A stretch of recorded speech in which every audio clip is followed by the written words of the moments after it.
बहन जी ने बुला के जिम्मेदारी दी बिना कोई लेन देन की बात किए हुए, बल्कि मेरे सामने उन्होंने बोला कि ये कोऑर्डिनेटर लोगों ने आपसे कुछ पैसा ऐसा तो नहीं मांगा। अब बताइए, मेरे सामने अगर बहन जी ये पूछेंगी तो मेरे दिल पे वो सारी बातें तो खत्म हो जाती है ना जो हम बाहर समाज में सुनते रहते थे। बहन जी ने यही बात कही कि आप लोकसभा लड़िए और जीत करके आइए, क्योंकि लोग यहाँ आते हैं, उन्होंने संघर्ष को नहीं देखा, आए यहाँ प्रत्याशी बने, जीते और जीतने के बाद धोखा देके चले गए। मेरी आंखों ने उनके उस दर्द को देखा कि किस तरीके से उनके अपने समाज के किसी व्यक्ति ने अगर उनको चीट किया तो वो ये चाहती हैं कि आप जाकर के विजयी होकर के आइए कि नेता गद्दार हो सकता है लेकिन जनता गद्दार नहीं हो सकता। 1.5 से 2 घंटा के बीच में हमारी उनसे बात हुई। हम आधे से ज्यादा टाइम, बहन जी हमारा आंसू नहीं रुक रहा था कि हमारी बहन जी बोल रही। पहले तो हम यही कहें बहन जी, हमको तो यकीन ही नहीं हो रहा है कि हमारे सामने हमारी जो साक्षात देवी है, जो साक्षात महापुरुष है जिंदा, हम उसको देख पा रहे हैं, क्योंकि इनको हमने नहीं देखा लेकिन उनको तो हम देख रहे हैं ना। और हर महापुरुष का ये इतिहास रहा है कि बहुजन समाज अपने महापुरुष को जीते जी नहीं जान पाया है, उसके जाने के बाद ही उसको समझ पाया है। लेकिन मैं गवाह हूं इस बात की कि उस साक्षात महापुरुष को मैं देख करके आई हूँ, उसके संघर्षों को महसूस करके आई हूँ। वहां से हम कह के बात करके जब वहां से हटे तो हमने कहा बहन जी जीवन में एक इच्छा है कि हम आपका पाँव छूना चाहते हैं।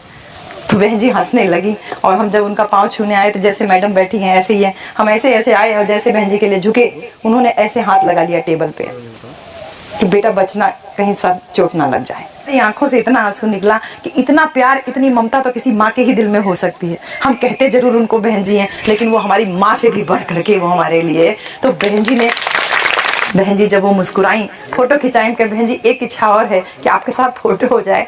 तो एक चीज मुझे बहन जी से मिल करके कंफर्म हुई कि यहाँ जितने भी लोग हैं जो काम कर रहे हैं, बहन जी की नजर सबके ऊपर है, क्योंकि इस आईटी के दौर में, सूचना प्रौद्योगिकी के दौर में कोई भी चीज छुपी नहीं रह सकती। बहन जी, लड़का लोग चोरी से बतियावे ना लड़की लोगन से, या लड़की लोग चोरी से लड़का लोगन से बतिया, सोचे ने कुछ पता ना चली। आज के दौर में सब कुछ सबको पता रहता है।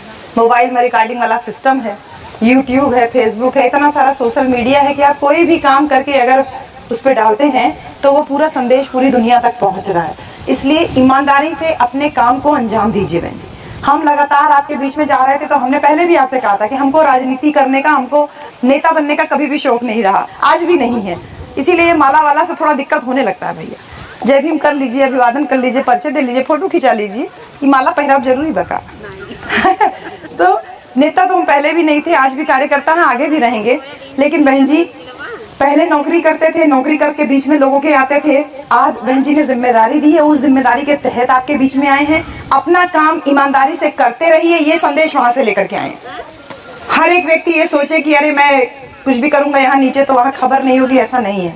हर एक व्यक्ति की खबर हमारी बहन जी रखती हैं, और इसीलिए बहन जी के दिल में आप सभी लोगों के लिए, हम सभी लोगों के लिए अपार स्नेह है, बहुत सारा प्यार है, बहुत सारा दर्द भी है। उनको दर्द भी है बहन जी कि हमारे पास लड़का बच्चा है, हमारे पास पति है, आदमी है, घर द्वार है, सब लोग है, नात मात रिश्तेदार है, उनके पास तो कोई नहीं है, अकेली है ना।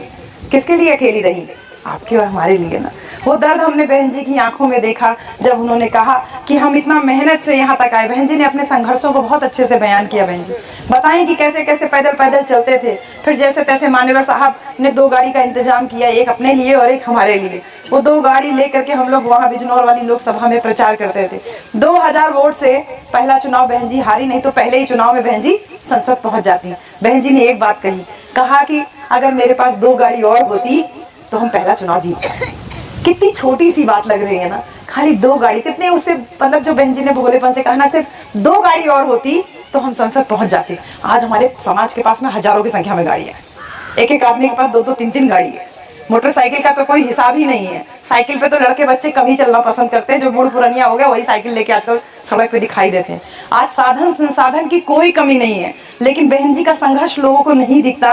वो यहाँ तक पहुँच गई है, वो सबको दिखाई देता है, और पीछे बैठ करके उनके बारे में उल्टा सीधा बोलना हम सब लोगों को सुनाई भी देता है, दिखाई भी देता है, और उल्टा सीधा बात भी करने भी लगते हैं हमारे सारे लोग। तो हम भी उससे अछूते नहीं थे, हमारे भी दिमाग में बहुत सारी भ्रांति थी, लेकिन हम बहन जी से मिल करके एकदम साफ हो गए, क्योंकि बहन जी एकदम 24 कैरेट गोल्ड है। बहन जी एकदम प्योर, जिसको कहते हैं ना 24 कैरेट गोल्ड है बहन जी, एकदम वो हीरा जो खाली अपनी चमक से समाज को जागृत कर रहा है, समाज को जगमग कर रहा है, और जिसने अपने लिए कुछ भी नहीं रखा। बहन जी ने बुला के जिम्मेदारी दी बिना कोई लेन देन की बात किए हुए, बल्कि मेरे सामने उन्होंने बोला कि ये कोऑर्डिनेटर लोगों ने आपसे कुछ पैसा ऐसा तो नहीं मांगा। अब बताइए, मेरे सामने अगर बहन जी ये पूछेंगी तो मेरे दिल पे वो सारी बातें तो खत्म हो जाती है ना जो हम बाहर समाज में सुनते रहते थे। अब मैं आपके लिए सामने प्रत्यक्ष गवाह हूँ।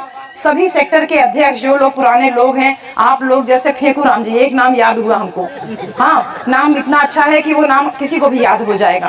फेकू राम से इंदु चौधरी तक का सफर है ये भैया, क्योंकि ये सांसदी का केवल चुनाव नहीं है, ये एक बड़े संगठन के एक बड़े बदलाव का भी चुनाव है, जिसकी नींव में फेकू राम है। हम लोग तो टहनियां हैं, पत्ते हैं, फूल हैं, उसकी जड़ में फेकू राम जी, रतनलाल जी, तमाम नाम आप लोग ले रहे थे, अपना अपना नाम बता रहे थे। सबका नाम तो मैं नहीं ले सकती, लेकिन एक नाम बड़ा यूनिक सा है, इसलिए उस नाम को जरूर दे रही हूँ। हाँ, तो उसकी जड़ में आप लोगों का संघर्ष है, और वो संघर्ष हमने बहन जी की आंखों में देखा। इसलिए मेरे प्यारे भाइयों, सभी लोग इस बात को ध्यान रखिए कि जो लोग भी उल्टी सीधी बातें बाहर समाज में करते हैं, आप मेरा नाम लेके उनसे लड़ झगड़ सकते हैं कि हम तो काम कर रहे थे ना, हमको तो यही लगता था कि मेरे जैसे हजारों लाखों लोग जो बहन जी के लिए अपनी जान भी दे सकते हैं, हम भी देने के लिए तैयार हैं। बहन जी ने यही बात कही कि आप लोकसभा लड़िए और जीत करके आइए, क्योंकि लोग यहाँ आते हैं, उन्होंने संघर्ष को नहीं देखा, आए यहाँ प्रत्याशी बने, जीते, और जीतने के बाद धोखा देके चले गए। आप बताइए, धोखा देके चले गए तो ये बातें दिल में चुभती है ना कि ये कष्ट है बहन जी। हम लोगों के पास घर परिवार है, पति है, हाँ सब लोग हैं, माता पिता हैं, उनके पास तो ना माता पिता है ना कोई पति है, जो भी है घर परिवार के बाकी लोग हैं। लेकिन जो बात हम अपने पिता से कह सकते हैं, अपने पति से कह सकते हैं, वो बात क्या हम किसी और से कह सकते हैं? अपना दुख नहीं कह सकते। तो जब उन्होंने ये बात कही कि आप लोकसभा जाइए, जीत के आइए, तो मेरे दिल में, मेरी आंखों ने उनके उस दर्द को देखा कि किस तरीके से उनके अपने समाज के किसी व्यक्ति ने अगर उनको चीट किया, तो वो ये चाहती हैं कि आप जाकर के विजयी होकर के आइए। कि नेता गद्दार हो सकता है, लेकिन जनता गद्दार नहीं हो सकती है बहन जी। वो विश्वास हम बहन जी की आंखों में देखे भैया। हम आधा से ज्यादा टाइम तो उनके सामने रोते ही रहे। 1.5 से 2 घंटा के बीच में हमारी उनसे बात हुई। हम आधे से ज्यादा टाइम बहन जी, हमारा आंसू नहीं रुक रहा था कि हमारी बहन जी बोल रही। पहले तो हम यही कहें बहन जी, हमको तो यकीन ही नहीं हो रहा है कि हमारे सामने हमारी जो साक्षात देवी है, जो साक्षात महापुरुष है जिंदा, हम उसको देख पा रहे हैं। क्योंकि इनको हमने नहीं देखा, लेकिन उनको तो हम देख रहे हैं ना। और हर महापुरुष का ये इतिहास रहा है कि बहुजन समाज अपने महापुरुष को जीते जी नहीं जान पाया है, उसके जाने के बाद ही उसको समझ पाया है। लेकिन मैं गवाह हूं इस बात की कि उस साक्षात महापुरुष को मैं देख करके आई हूं, उसके संघर्षों को महसूस करके आई हूं। क्योंकि 1-1.5 घंटे में जो बातें यहाँ तक पहुंची है ना, वो कनेक्शन में आप लोगों से कनेक्ट करने के लिए ये लालगंज लोकसभा से आई हूं बहन जी, भाई लोग। तो इस बात को बहन जी ध्यान रखिए कि जो धोखा नेता लोगों ने उनको दिया, उस धोखे का मलहम लालगंज लोकसभा सीट अगर जीत करके हम तोहफे के रूप में बहन जी को दे दें, तो इस लालगंज सीट पे एक बहुत बड़ा काम बहन जी के लिए हो पाएगा। शायद आपको भैया लालगंज, आपको शायद नहीं पता, इसी लालगंज से हमने 2012 में या 13 में पहला कैडर कैंप किया था यहाँ पवनी कला में लालगंज में। पवनी कला गांव में एक इंटर कॉलेज के टीचर थे, उन्होंने अपने गांव में पहली बार कार्यक्रम लिया था। तब वही बीएचयू में मुझे 4-5 साल नौकरी करते हुए हुआ था। हमको नहीं पता था कि क्या बोलना है क्या नहीं बोलना है, लेकिन क्योंकि बीएचयू में ताला तोड़ा जा चुका था, एक रात सड़क पे बिता चुके थे, जातिवादी जो मानसिकता के लोग थे, उनका जो डिस्क्रिमिनेशन था, जो भेदभाव था, उसको हम फेस कर ही रहे थे।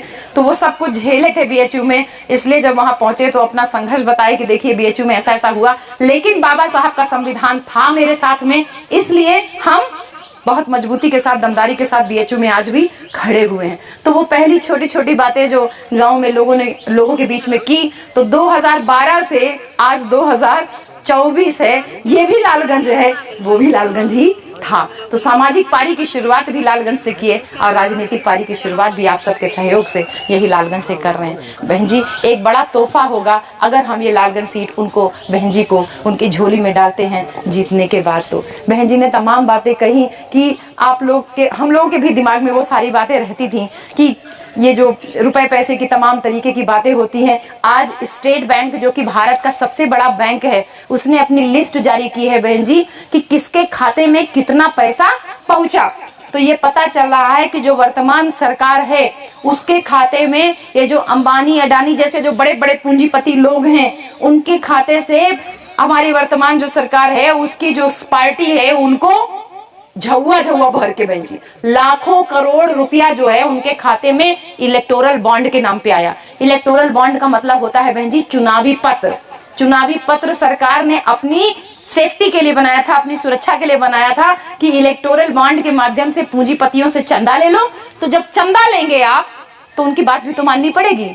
तो बहन जी ने ये बात कही कि देखिए हमने कभी भी किसी भी चुनावी चंदा किसी भी ऐसे पूंजीपति से नहीं लिया। ये शब्द हैं बहन जी के। बहन जी ने ये एकदम लिटरल ये वर्ड थे, शब्द थे जो उन्होंने कहा कि अगर किसी का सहारा लेंगे तो उसका इशारा भी मानना पड़ेगा। ये बहन जी के शब्द थे। इतना कह के बहन जी ने अपनी बहुत सारी बातों को व्यक्त कर दिया कि अगर केहू से बहनी 2000 रुपया लेव तो क्यों कही कि चला कटिया करा तो बतिया माने पड़ी ना कि 2000 रुपया चुकता करे लायक कहिया हो, चला वही मारे वही बहाने जौन ये कि चुकता हो जाए।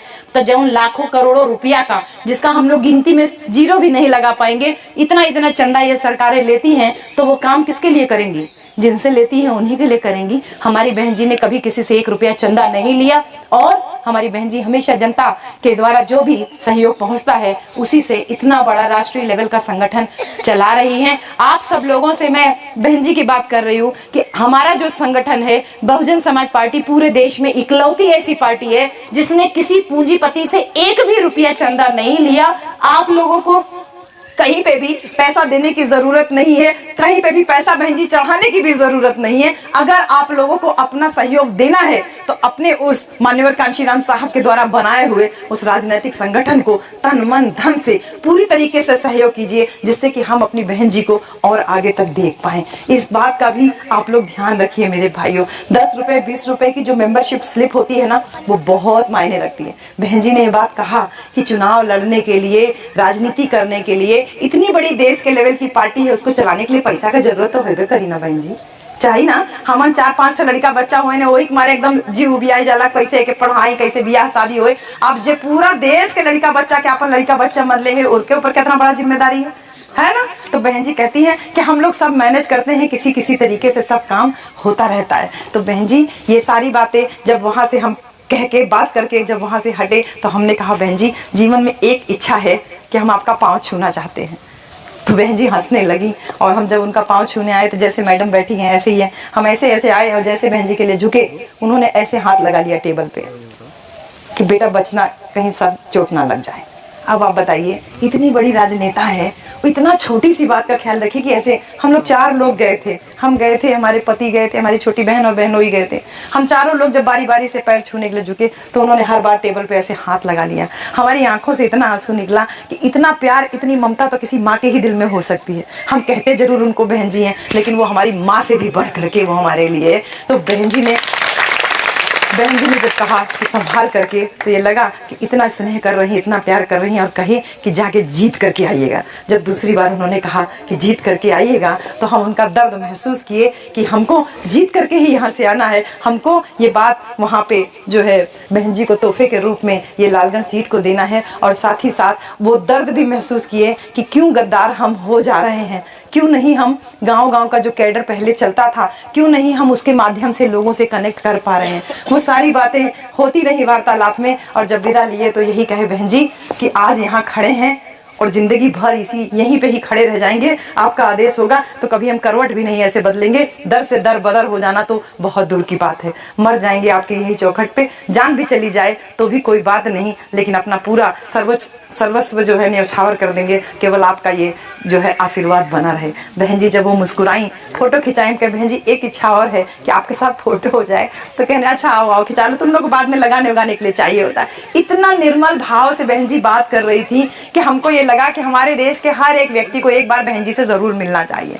हम सब लोगों को एक बार जरूर मिलना चाहिए। बोले आओ आओ आओ, इतने प्यार से स्नेह से पहले कंधे पे हाथ रखी, फिर सर पे हाथ रखी और कहीं कि जाइए और जा करके जीत करके आइए। तो भैया हम आज आपसे कोई वैसा चुनावी वादा नहीं कर रहे हैं, लेकिन अपनी नेता का संदेश ले करके आपके बीच में आए हैं कि हमारी नेता अगर मजबूत होगी बहन जी तो हम लोग भी मजबूत